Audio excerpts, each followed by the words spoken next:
ఇక ఈ హింస పెట్టేయడంలో ప్రతి ఏడాది ప్రతి పండగ వీళ్ళుండే చోట జరుపుకోవాలి. ఏమండి, ఒక పండగ వీళ్ళు ఉండే చోట జరుపుకుంటే ఇంకో పండగ ఆ అమ్మాయి ఉండే వాళ్ళ ఇళ్లలో జరుపుకోవద్దు? ఆ జ్ఞానం ఉండద్దు నీకు? ఆ విచక్షణ ఉండద్దు?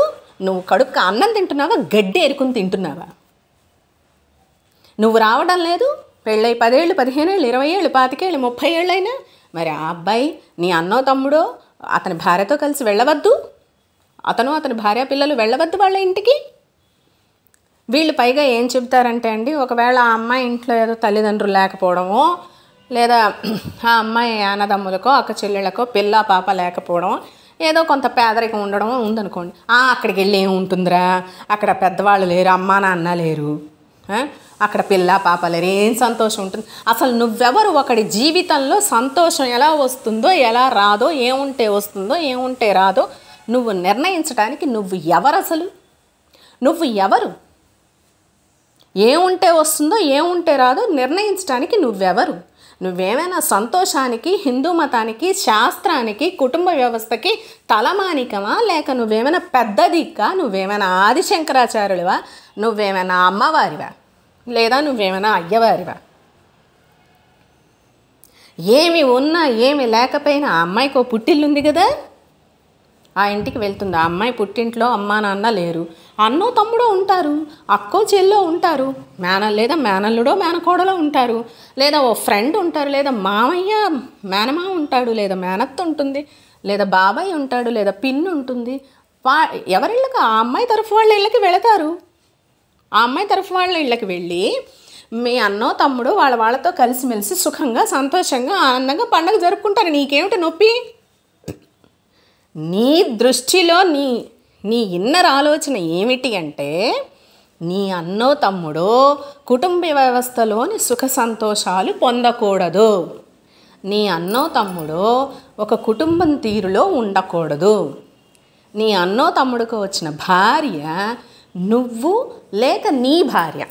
అంటే మన కథలో అన్నదమ్ములైతే అతని భార్య అవుతుంది కదండి. నీ భార్య పొందేటువంటి ఆనందాలు ఏవీ పొందకూడదు.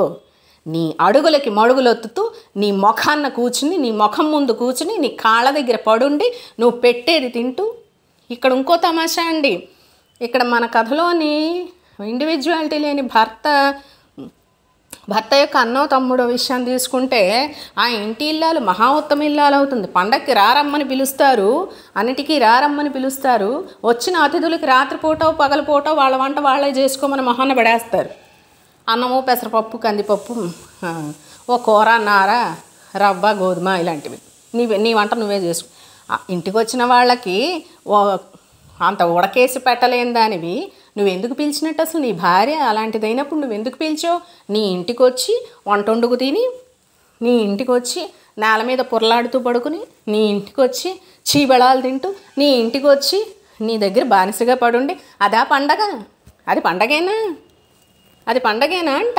ఇలా చేసేవాళ్ళే అండి పండగలకి రమ్మని మగవాడిని హింస పెట్టేసేస్తారు. అది పండగ? అలాగే ఆడదనుకోండి, ఈ మగవాడి యొక్క అక్కో చెల్లో ఎగ్జాంపుల్ చెప్పుకుందాం. ఇప్పుడు నువ్వు నీ మొగుడు నీ పిల్లలు అహహహా అని సంతోషాలు సంబరాలు నీ పుట్టింట్లో చేసుకుంటుంటే నీ సంబరాలు చూసి తప్పట్లు కొడుతూ నీ అన్న తమ్ముడి భార్య జన్మ అంతా పడుండాలా? నీ అన్న తమ్ముడి భార్యను వాళ్ళ పిల్లలు జన్మ అంతా పడుండాలా? నువ్వు నీ భర్త నీ పిల్లల సంతోషాలు సంబరాలకి తప్పట్లు కొట్టుకుంటూ ఆ అమ్మాయి పిల్లలు తన భర్తతో వాళ్ళ ఇంటికి వెళ్ళవద్దా? అక్కడ ఏమున్నా లేకపోయినా చారు పోసి పెట్టినా పండగ పూట చారు ఏమిట్రా, నువ్వు పులుసు పోసి పెడుతున్నావు, కానీ ఆ పులుసు తింటుంటే ఆ అమ్మాయికి ఆ పిల్లలకి మనసు దొలిచేస్తోందేమో, కంఠం కింద దిగట్లేదేమో ఆ పులుసు. ఆ అమ్మాయికి ఆ పిల్లలకి కడుపు మండిపోతోందేమో, కడుపు కెలికేస్తోందేమో. నీకేం తెలుసు? చారు వేసుకుని తింటాడో నీ అన్న లేక తమ్ముడు పచ్చడి మెతుకులు వేసుకుని తింటాడు. సంతోషంగా భార్య పిల్లలు సంతోషంగా ఉన్నప్పుడు భర్తకి అది 10,000తో సమానం, అది బంగారంతో సమానం. భర్త సంతోషంగా ఉండడానికి చారు నీళ్ళైనా పర్వాలేదు, పచ్చడి మెతుకులైనా పర్వాలేదు, ఎవరు ఉన్నా పర్వాలేదు, ఎవరు లేకపోయినా పర్వాలేదు. ఆ అమ్మాయి వాళ్ళ ఇంటి వాళ్ళ దగ్గరికి కూడా వెళ్ళరా అని చెప్పగలిగితే చెప్పు. చెప్పలేవా? నీకు నీకు నీ అన్నో తమ్ముడో అటువైపు వాళ్ళతో కలిసిపోతున్నాడన్న ఈర్ష్య ఉందా, నోరు మూసుకుని కూర్చో. నువ్వు పిలిచేసి హింస పెట్టేసి దాంతో ఇండివిజువాలిటీ లేని వాడు ఏమవుతాడండి? ఏమవుతాడు? పిచ్చాళ్ళలాగా భార్యతో పిల్లలతో గొడవపడి పట్టుకుపోతాడు. ఇక జన్మంతా అంతేనా? ఇందులో ఇంకో ట్విస్ట్ ఉంటుందండి. వీళ్ళ ఇళ్లలో ఒక అమ్మ నాన్న బామ్మ తాత అమ్మమ్మ తాత మేనమామ మేనత్త వీళ్ళ వృద్ధుల పేర్లు చెప్పి మరీ ఎమోషనల్ బ్లాక్మెయిలింగ్ చేస్తారు.